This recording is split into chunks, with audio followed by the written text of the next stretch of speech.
How are you? Oh, I'm all right. Look, I mean, credit to Perth. They played unreal. They, shot the lights out. We couldn't contain McDonald. We couldn't contain Atwell. Ryan's a great coach. He did a great job getting them ready. I feel like we just didn't shoot the ball well a lot this season, and especially in this series, and it cost us. You had such a great start to the season, and it just didn't click for you towards the end, and it hasn't clicked for you during finals. Frustrating that it wasn't the other way around, that you were flying at the right time of year.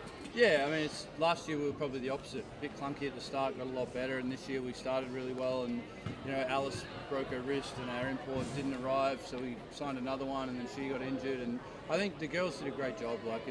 That stuff happens. Perth obviously had that with Ari, and they went through those struggles as well. And I think for us to continue to play well enough down the stretch to win enough games to stay in top spot was great. The irony is, I suppose, we won the last game of the year, which put Perth in the finals, and then they knocked us out. So, credit to them. And that's all I can really say at the moment. We probably just didn't play our best basketball when we needed to, and they did. Is that how you felt coming into the finals? You still finished on top, but the second half of the season seemed like it was still a struggle. I mean, were you concerned coming into the series that you weren't quite playing the level you hoped? Yeah, absolutely. I mean, anytime you play Perth, you've got to be on your best because they're so dangerous offensively. And, as I said, we didn't play our best sort of down the stretch in the season. And, we did a lot of reflecting on the latter part of the season. And I think the girls did a really good job to sort of re-buy into our culture and our values and the way we actually want to play the game. And I think you saw that today.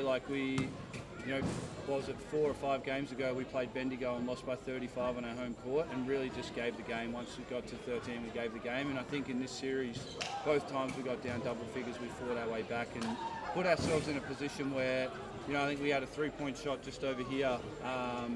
In that, when it got to 4 points, we make that. It's probably a different different momentum, different game. So, we probably just missed too many shots that we would expect to make and missed them at key times. And Perth did a great job of capitalising. And any time we got close, they pushed it back to 7 or 8 points, and then we just could never catch up. That's one thing you can't fault is their fight, can you? I mean, you look at the fact that you probably wouldn't have hoped to score 100 plus points to try to win the game, but probably especially Steph, Courtney and Sammy, they just kept giving you a chance. Yeah, that's right, and that's what they do. Sammy's a great player. Courtney's emerged as one of the best guards in the league, and Steph's been doing it for a few years. So, we know that they're always going to turn up and give their best, and sometimes it's good enough to win, and sometimes it's not. And unfortunately for us, as I said, we got beat by a better team today. You played a taxing style for that second half. You got yourself back into it, being full court everywhere the entire half. Did you think that was always going to be that sort of result? They wouldn't be able to handle that sort of pressure if you just maintained it? Oh, look, I mean, we tried a few things. We tried pressing, we tried a few different zones, we tried trapping ball screens, we tried a bunch of things. And, every time it would kind of work for a little bit, then Perth would figure it out. Maley hit a couple of big threes. We had one breakdown on a full court press. Atwell hit a 3. As I said, every time we got close and something started to click for us, they just had an answer. So, credit to them, and I hope they go on now and win the whole thing. This might be a brutal question to ask, but are they vastly different, vastly better to when you played them in Townsville earlier on in the year when you came over here in November? They had Ari back, and I think probably the difference is Ari's hit 16 threes in the last 4 games, and before that was shooting low 30s. So she's obviously time off injured has got up a million shots or something and has found her rhythm at the right time. And I think if she's going to hit threes, I don't think anyone's going to beat them. So I think it's going to be tough whoever they face in the grand final. If they can't contain her, they're going to be in a world of pain.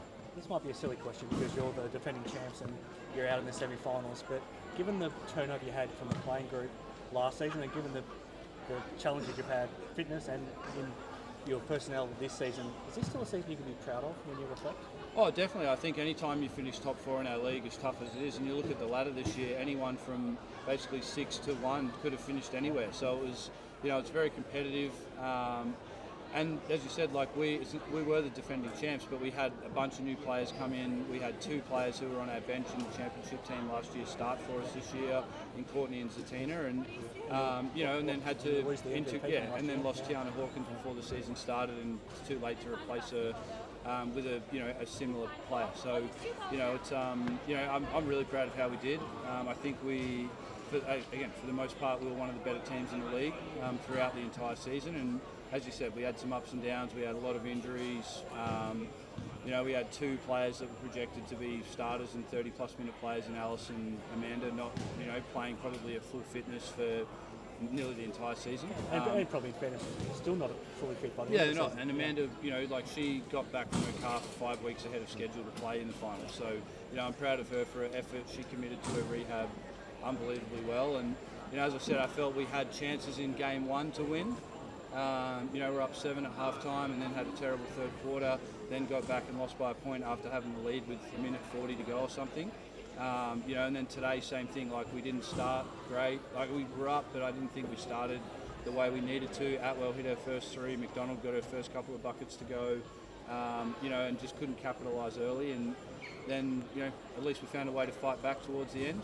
We had, like I said, a couple of chances to get it within 4, and just couldn't go on with it. So, that happens. We'll regroup. We'll obviously take a good look at what we need to do moving forward. But for now, just proud of my team, and at least we gave ourselves a shot. Savage and Sammy, to play in 2 losing grand finals for this team, go to you guys, finish top, and then to lose on our old home floor, that would be emotionally gut-wrenching. Yeah, I'm sure it is. She obviously, Sammy is one of those players. She comes into every game playing as hard as she can to win, whether she's playing for Townsville, Perth, the Australian Opals and the WNBA.